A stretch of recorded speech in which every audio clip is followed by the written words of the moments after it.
Let's start our webinar. How positive thinking builds your skills, boosts your health, and improves your work. What a negative thought do to your brain? Play along with me for a moment. Let's say that you're walking through the forest and suddenly a tiger steps onto the path ahead of you. When this happens, your brain registers a negative emotion, in this case, fear. Researchers have long known that negative emotions program your brain to do a specific action. When that tiger crosses your path, for example, you run, the rest of the world doesn't matter. You are focused entirely on the tiger, the fear it creates, and how you can get away from it. In other words, negative emotions narrow your mind and focus your thoughts. At the same moment, you might have the option to climb a tree, pick up a leaf, or grab a stick. But your brain ignores all of those options because they seem irrelevant when a tiger is standing in front of you.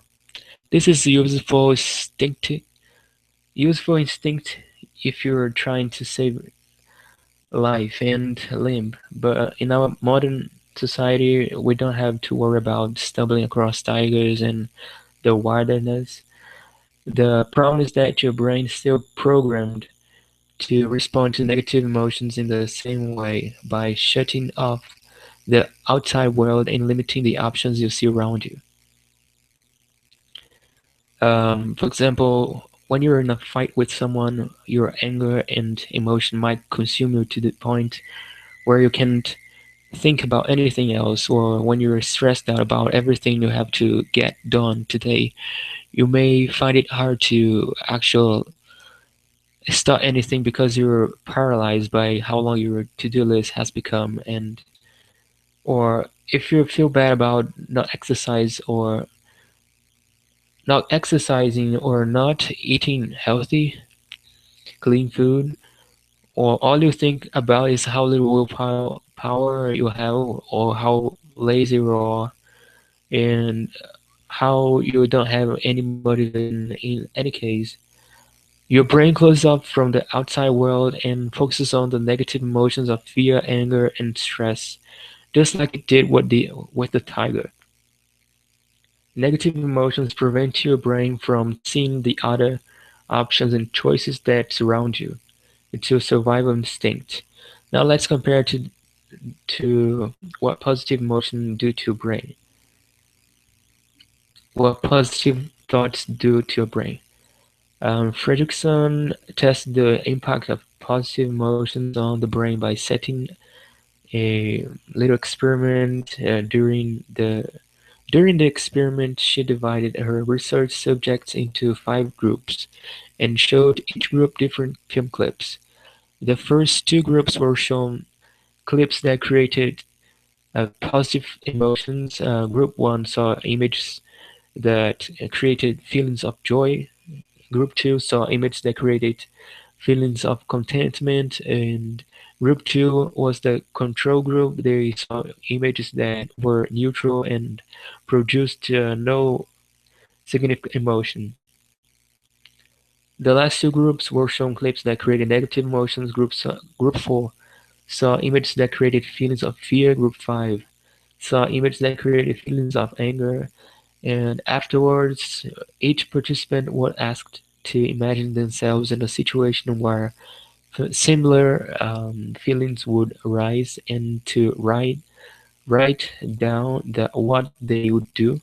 Each participant was handed a piece of paper with 20 blank lines that started with the phrase, "I would like to."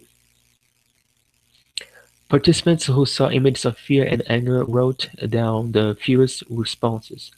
Meanwhile, the participants who saw images of joy and contentment wrote down a significantly higher number of actions that they would take, even when compared to the neutral group.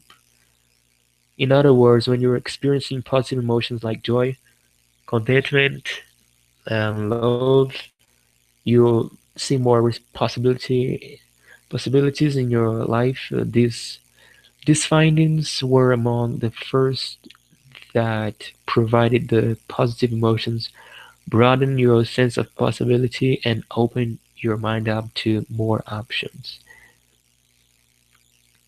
Um, let's skip some. Okay, how to increase positive thinking in your life?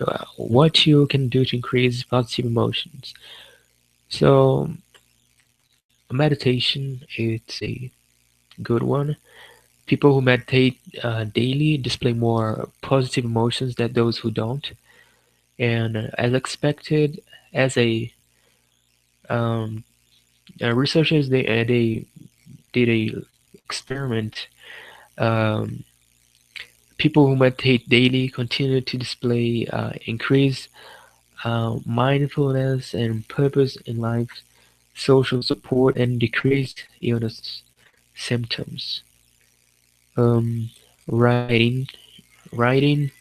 This student, this is a student published in the Journal of Research in Personality examined a group of 90 undergraduate students who were split into two groups. So basically, what they did was they wrote down positive experience each day for 3 consecutive days, and the second group wrote about a control topic. Uh, Surprisingly enough, 3 months later, the students who wrote about positive experiences had better mood levels. And the number three, play. Um, Schedule time to play into life. We schedule meetings, conference calls, weekly events, and other possibilities into our daily calendars. Why not schedule time to play? When was the last time you blocked out an hour on your calendar just to explore and experiment?